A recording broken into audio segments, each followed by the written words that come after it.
You found your way to Blood Moon Radio.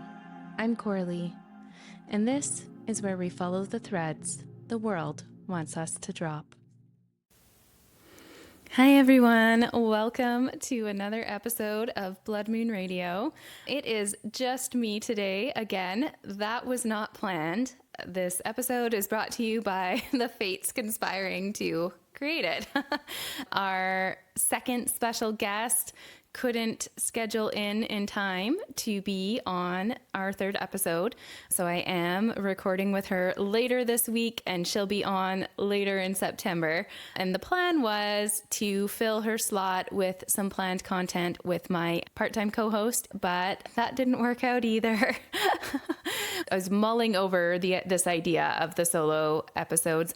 I know they're going to have to happen sometimes, but the premise of the show is really connecting, talking to other people about their stories. I'm not as interested in just listening to me talk, and I feel like you probably won't be as interested in that either.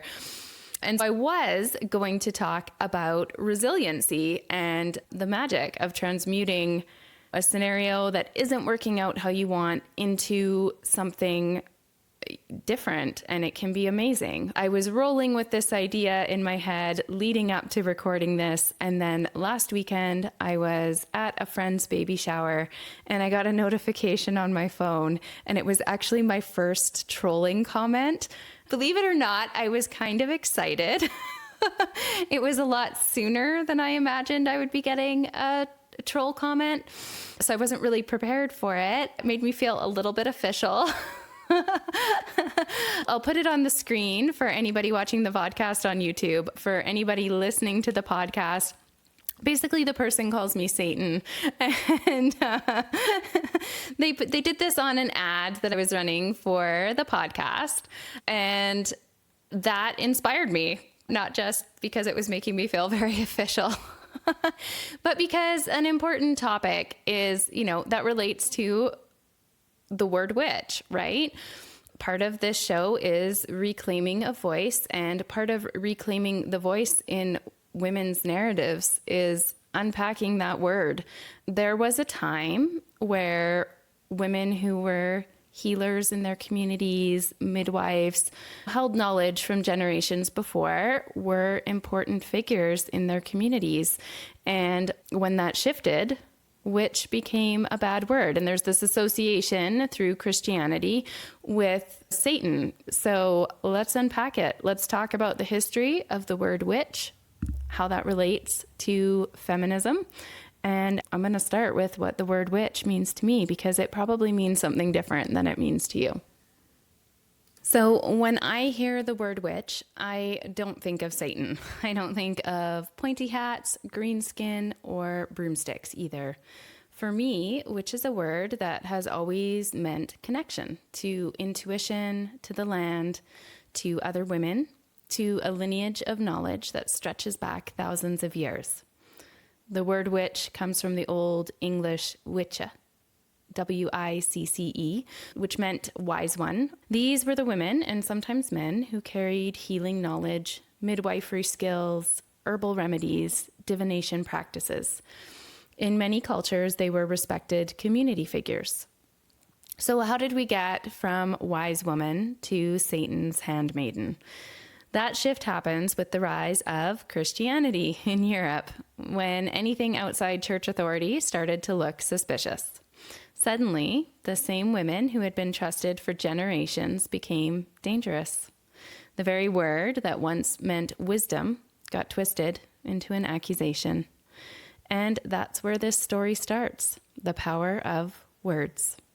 Witch was never neutral. It's always been about power. Who holds it, who defines it, and who gets silenced. Now, I'm going to take a moment here before we get too deep into this to say that this isn't a witch hunt against Christians or Christianity at all. Anyone who knows me knows that when I was a kid, not only was I fascinated with esoteric knowledge, my cousins and I were the kids holding seances in one of our bedrooms after our great grandma died, trying to communicate with her. But I was also the kid that got up early on a Sunday with my best friend to go to the different churches in the area, see what their services were, learn about what they believed. I was sneaking the little pamphlets from the Jehovah's Witnesses because my mom really was not into them dropping those off, to read about what they believed in. Like a lot of people, I have always wondered, what is the purpose of our existence? There's more to us than our physical body. I feel like anybody believes that. Even if you break it down into scientific terms, energy and electricity run through our body. You can't see those. And in previous times, before we were as advanced, people would not have known what that was. That would have been placed in the realm of magic. And we've always investigated that, right? We've always wondered about it. Similarly, I think anybody who has been in the room with a pet or a loved one who has passed away can testify to the feeling of the energy, the life force, the soul, whatever you want to call it, whatever your belief system is, being removed from this physical vessel. And physics says that energy can't be created or destroyed. So that energy that fueled that body, no matter which way you want to look at it, whether you want to look at it in a magical, religious, esoteric sense, or you want to look at it as science, it has to go somewhere.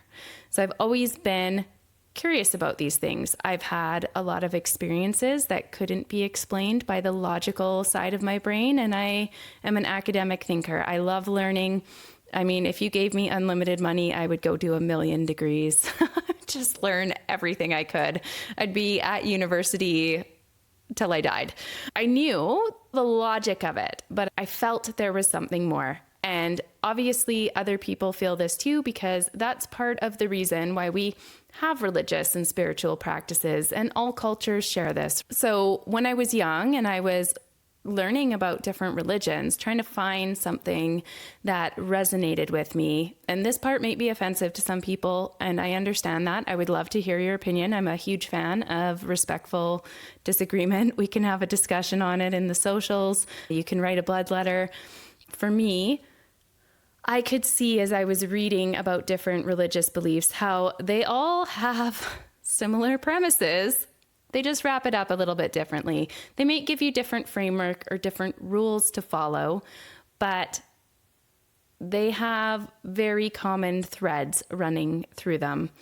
That interested me, but none of them resonated with me fully.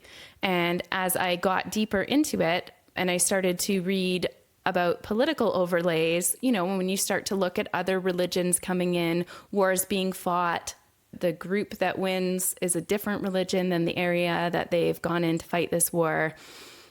A different religion is going to take over. How the beliefs of that religion can be shaped by what the people in that area believed before to make the transition easier for them. So you start to see religion and spiritual practices being used as forms of control, controlling a population. And, you know, people shy away from these words, but control dynamics play a huge role in our politics, in our interpersonal relationships. It's important to own the good and the not so good. And control is a thing, right? And you can break that down into the framework of, if we don't have rules, what happens to society? Would it fall apart into chaos? That's a different discussion for a different day, or maybe I need to start a philosophy podcast too. So I started to realize that possibly the reason that none of the religions were resonating with me were because the rules, the framework of them wasn't about finding spiritual answers. It was really about someone else telling you, here's the rules, here's how you're going to do it. If you don't do it, this bad thing will happen. Take Christianity, for example. If you don't follow this specific set of rules, you're going to hell. It just doesn't vibe with me. People are too magical and amazing for us to just be like divvied up into you're good, you're bad. And I realized that there were a lot of good people not following the rules of one religion. by their standards, those people are going somewhere bad or they're not good people. That just doesn't make sense to me.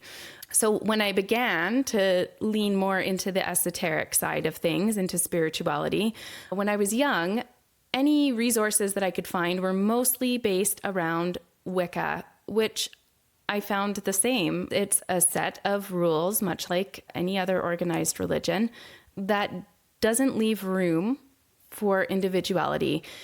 And maybe I'm a little bit different in this way, but I am a huge fan of experiencing other people's, it doesn't have to be my experience, like hearing what their perspective is. Every single one of us has a different perspective. Every single one of us has had different experiences.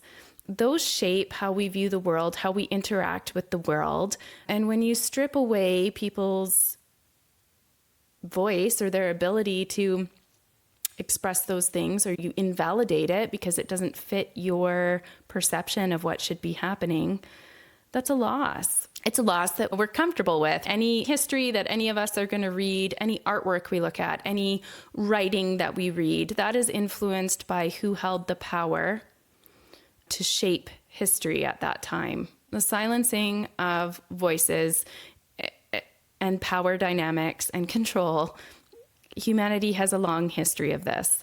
So when I was looking into esoteric practices, Wicca didn't resonate with me. And for a long time, I sat on the fringes knowing that I had this belief in these other things, but not having a place to put them. Over the last while, there's been a lot more space for different types of practices to come out, and what the plethora of information with the internet and just the political changes that have happened in our time, where you see more publications, there's a lot more information on people's personal beliefs or their familial beliefs, their ancestral beliefs coming out. It is incredibly amazing that we live in a time where we can read about the practices from other cultures. And in my particular instance, I do not have a lineage of, I mean, I might, but if I do, it's lost. I don't have a lineage, a family history where these practices come in. What I do have and what I follow is I have my intuition, and that is what I follow. Some people call that eclectic witchcraft. I don't really subscribe to any of the specific titles in witchcraft. I do resonate a lot. I grew up in a small town in the middle of the Rocky Mountains. I am a foresty girl. I love the forest. I love the land, but I wouldn't call myself a hedge witch, a garden witch, kitchen witch. I don't subscribe to the labels because my practice is very based on intuition and inner voice. And I think it's lovely that we are at a point where that can happen for people. What I was looking for didn't revolve around, and I didn't want something where I had to remember rules and ways to do things. I wanted, because this is what felt authentic to me. It felt authentic to me for this to be something that's innately a part of myself and my life that didn't require this great outsourcing of energy. I don't know if that makes sense, but that's what it was for me.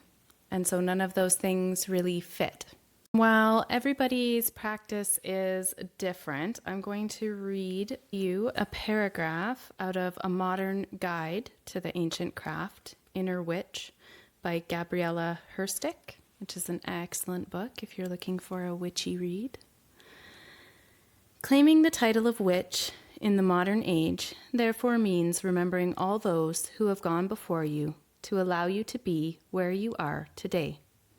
It is our responsibility to shift the narrative of the witch, redefining who she is and reviving her ancient power, welcoming all who walk in her path without forgetting those who allowed us to be where we are. So when we think about reclaiming the title of witch, we have to understand that it was taken from the women who came before us. These were the wise women, the midwives, the keepers of herbal and spiritual knowledge, people who healed, guided, and held communities together. But at some point, that knowledge and power became threatening. What was once essential, valued, and respected began to be framed as dangerous, unnatural, and even evil. In Europe, as Christianity spread and patriarchal structures tightened, independent women were scrutinized, controlled, and punished.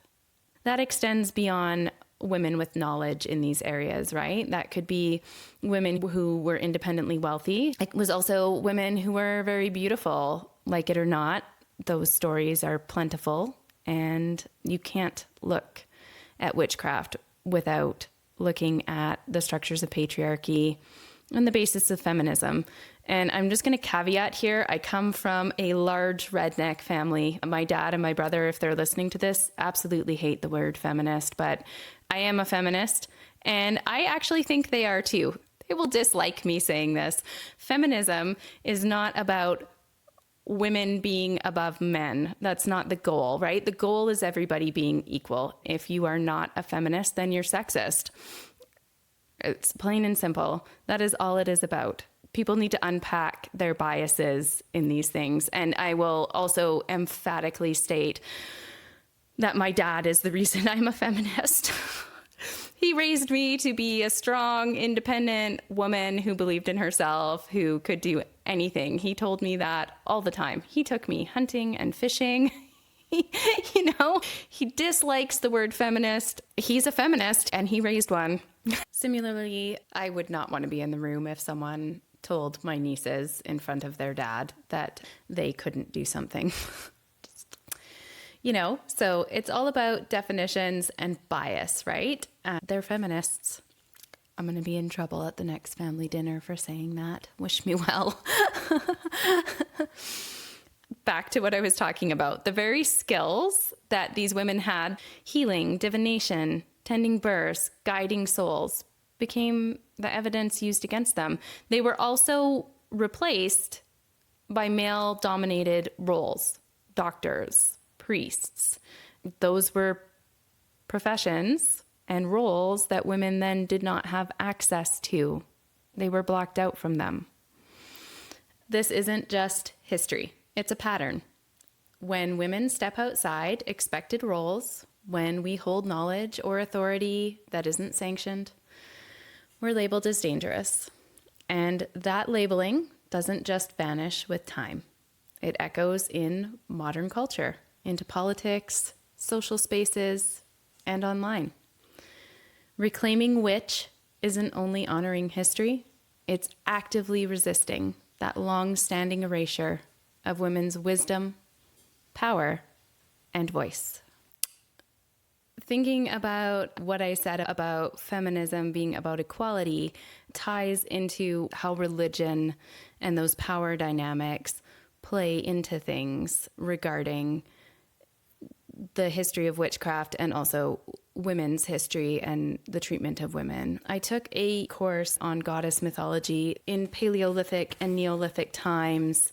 There's this debate whether or not different groups around the world had this same goddess-centered religion. And themes from these spiritual beliefs you'll find in belief systems nowadays too. Maiden, mother, crone is a theme. So tying in with the moon and the moon's phases, tying that into femininity. The premise of woman as the creator, the universal energy being feminine. But this textbook for the course, which I'll link in the reading room also, The Myth of the Goddess, Evolution of an Image by Anne Baring and Jules Cashford. It discusses how there's this belief that during that time, even though the religion is described as this goddess worshipping religion, that there was a balance between the masculine and feminine. And just to clarify for anybody out there, I'm not talking about men and women. We're talking about masculine energy and feminine energy. You'll hear this clarification if you watch a lot of tarot. They'll talk about the masculine and the feminine. They're talking about the balancing of the energies. And if you read about that, think about it, and then think about when there's a shift, say, into the organized religions that most of us grew up with, how the shift, like we discussed, goes more to men, right? The men took over the roles that these women had. The women had less power. That's out of balance. It's not about women taking over or women do things better. That's not what the discussion is. It's about finding the balance between the masculine energy and the feminine energy. When those things are in balance, it's harmonious. That's an important piece to this discussion. And a theme that you're going to see come up a lot in the podcast over this season and probably for the life of the podcast. In a few weeks, we're going to have Catherine Bell on. She wrote The Awakened Company, and this balance of the masculine and feminine qualities in the world of business is something that she's very passionate about. All of the things that we're discussing, you can keep in the realm of esoteric if you really want to, but they do play a role in our everyday life. Our beliefs and how we govern ourselves, how our governments govern us, how the ruling religion, if there's one religion who holds sway over the majority of the people in an area, they all affect our everyday lives, from what we celebrate as far as holidays to how we conduct ourselves morally. What is your moral compass? What's allowed in your religion? What's acceptable? I know people like to compartmentalize. I'm envisioning certain people that I'm friends with on Facebook who are going to have things to say about the content of this podcast because they're very academic and very logical, and they would see this discussion as outside of that realm, but it's really not. You can't separate belief systems from conduct and its effects on the real world. When we take a step back and look at the history of women holding knowledge, guiding communities, understanding energy, plants, and the cycles of life, it's clear why these roles were powerful.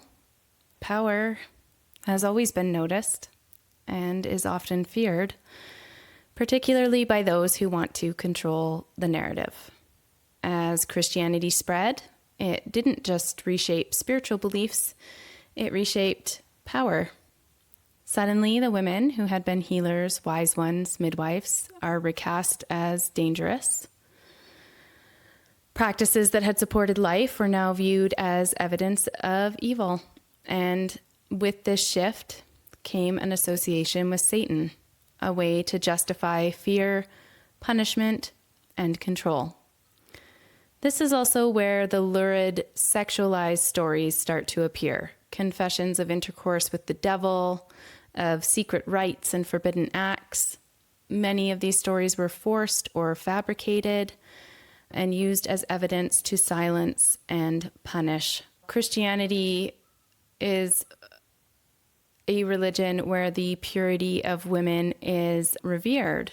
So at the same time as their power and autonomy is being stripped away, the idea of virginity and being pure is being put on a pedestal. That's another example of the balance of masculine and feminine being eroded. Men are allowed to have sexual desires and urges and be sexual beings, and women are not. Ironically, men want a woman who is sexually free when they're having sex with her. And you can't really get that if you are busy making women feel like there's something wrong with them if they enjoy sex, or they shouldn't want that. You're not going to get the energy exchange that you're hoping from that scenario if you belittle women who are capable of enjoying themselves. When we talk about sexual freedom, when we have a guest like Jovita on, for example, and she's writing about sex the way other people talk about making dinner, and she says, everybody does it. That's an impactful and important statement. And I wish it wasn't. I wish that we just operated on a level where women weren't made to feel less than for being human.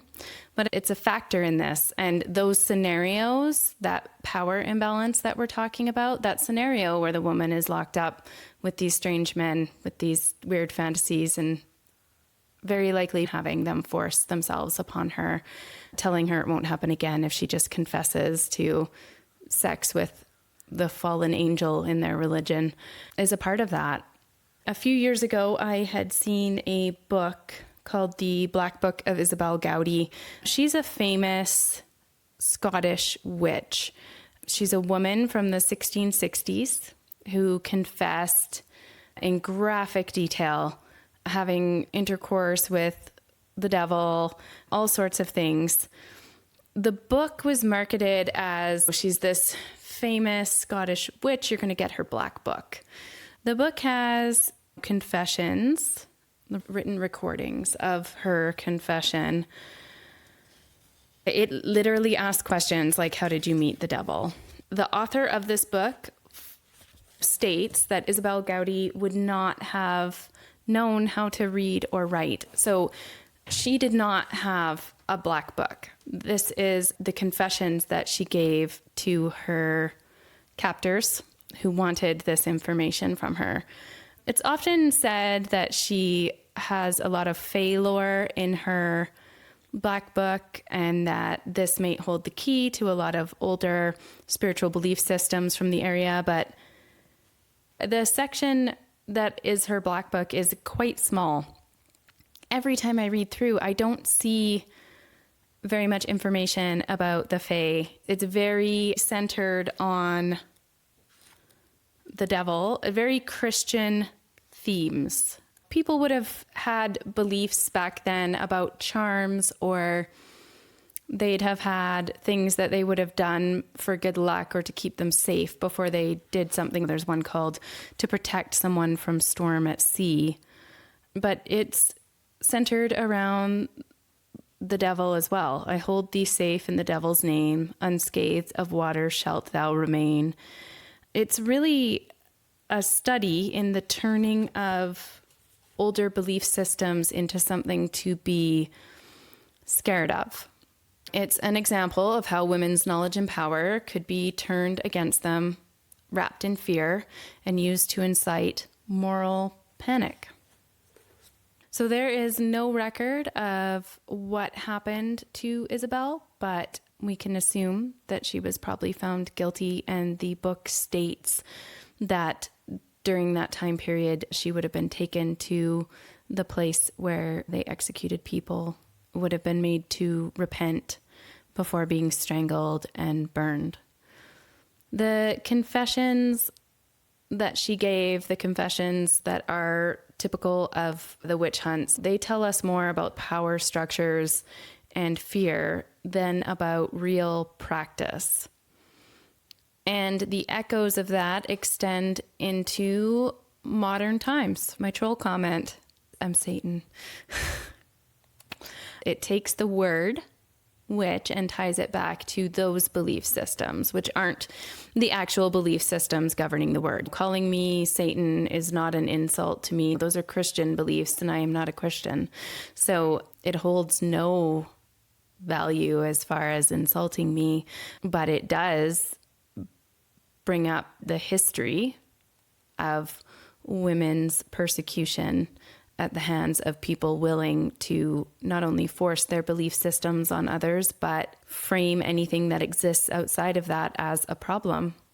As much as I enjoyed being trolled, honestly, I may come up with some sort of marketing thing that centers around it. It's delicious. Anyway, transmutation. It's a thing I do.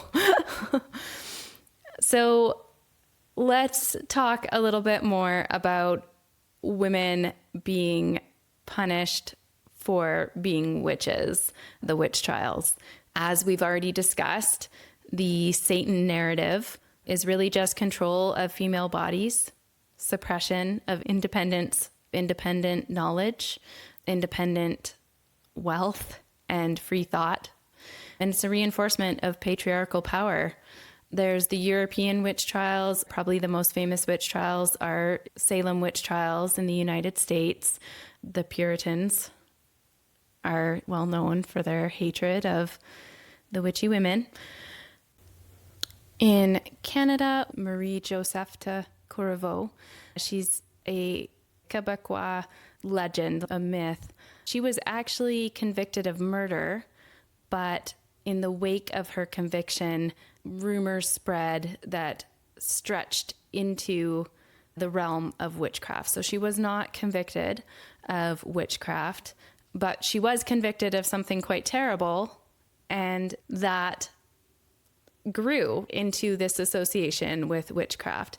I think that we have to hear that and touch on this tendency we have historically as a society to believe that women can't do bad things unless there's always a but, and we have to then shift their morality or their reasoning or who they are into something different. And you may think that this is not a problem. You may say, isn't it a good thing that we think women are good and pure and perfect? And my answer to you would be no. Women are human. When you start to dehumanize someone in any realms, you're holding them up on a pedestal or you're making them less than, there is always a problem that's going to arise from that. If you don't view people as humans, capable of mistakes, capable of learning, capable of all the things, deserving of all the things that every other human is, that's where we start to get into these issues that lead to power imbalances and fear of certain groups. There's a lot of discussion about what's referred to as the modern witch trials, which is the family court system where women are being villainized for being caretakers and telling their stories about their experiences. Often, too, the narratives are being flipped. So if you're coming from an experience where maybe there was some form of abuse, the abusers are then stating that the victims or the protective parent are abusers. And not only does that create a scenario where the court has to try to identify who is telling the truth in this he said, she said, it is extremely like a big mindfuck for victims of abuse to then be placed in that energy. And it's all controlled dynamics that's playing out in a different scenario. So that passage from Inner Witch, reminding us that reclaiming the word witch today is also remembering all who came before us, is a good place to reflect, because there's a big shift that happened historically, and it is at the core of why the word still carries so much weight. For centuries, women that we now associate as witches were just midwives, herbalists, healers, and wise women. They had practical knowledge about birth, about plants, about cycles, and they carried intuitive knowledge too. They were often women living at the edges of power structures, outside the control of the church or the state. And over time, that independence became dangerous. Knowledge outside the sanctioned systems, especially feminine knowledge, was cast as a threat. This is where the Christian context twists the word witch. Instead of healer, midwife, wise woman, the witch became associated with Satan, with evil, with harm. That shift wasn't really about demonic pacts. It was about control. It was about breaking women away from their power, their self-agency, their wisdom, their connection to cycles of the body and the earth. And that matters for us now because reclaiming the word witch in the modern feminist context isn't about hexing your neighbor. It's about reclaiming intuition, independence, and knowledge. It's about saying women's wisdom, women's power, women's ways of knowing, those things don't need to be hidden, don't need to be diminished. They're sacred. When we think about it, it's also about balance. Historically, women and intuition have been seen as feminine energies, not in a rigid gender sense, but in the archetypal sense, the receptive, the cyclical, the deeply knowing. These have been suppressed, while masculine-coded energies like dominance and reason were elevated. Reclaiming witch is part of rebalancing, allowing intuition and wisdom back into equal partnership with logic and structure. If we tie that into the cycles of the moon, something I spoke about earlier, you can see a pattern: the waxing, the waning, the darkness. the return. Energy that is never static, but always moving. That rhythm has always been a part of women's bodies, of nature itself, and yet it's something patriarchy tried to break apart. So let's bring this forward. The fear of independent women hasn't vanished. It's just shape-shifted. You still see it online, in politics, in workplaces, in family court systems. Women who lead, women who say no, women who stand in their power are often labeled as too much, difficult, crazy, or even dangerous. It's the same pattern, only the language and the platform have shifted. If you're on the witch talk side of any social media platforms, you have probably seen accounts talking about a mass remembering and a mass shift, often preceded by certain traumas or certain life experiences. Two accounts that come to mind for me are She Speaks in Magic and Rewilding for Women. Those accounts are on my feed because I have similar experiences to what they are talking about. That is how I arrived here, talking about this to you on a podcast. And the shift for me came from, instead of shrinking from these things, or instead of viewing myself as too much or difficult, I found power in it. Reclaiming myself and my voice. And this is echoed with the experiences of many women right now. Claiming witch today is reclaiming ancient knowledge, a lineage of wisdom, and a space where women can be wise and whole without apology. So I want to turn that to you out there listening. How do you experience intuition or knowledge in your life that may be outside the rules? Where do you trust yourself, even if it doesn't fit the script you've been handed? Because that's the heart of it. Reclaiming witch isn't just a personal choice. It's a cultural rebalancing. For me, this podcast is part of that work. Speaking openly, bringing these conversations into the light, letting myself be vulnerable in public. It's my way of refusing the silence that was demanded of women for so long. I don't know exactly how every episode will land or what it will stir up, but I do know this. It matters to try, to risk being heard, to risk being misunderstood, because that's where change begins, in the spaces where we speak anyway. Blood Moon Radio, to me, is more than just a podcast. It's a gathering, a remembering, an offering. It's a place where we can sit with these stories, these histories, these truths, and begin to weave something different together. You can find links to the resources from this episode in the reading room at bloodmoonradio.com. If you'd like to join us and get a little bit deeper into the world we're building here, you can also find membership options on the website.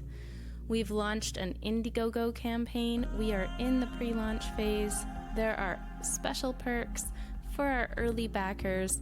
If you want to support us that way, head over to Indiegogo, find our campaign, and put your email in.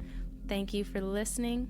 And until next time, remember, the truth echoes louder after dark, whispered, unfiltered, waiting to be touched. See you soon.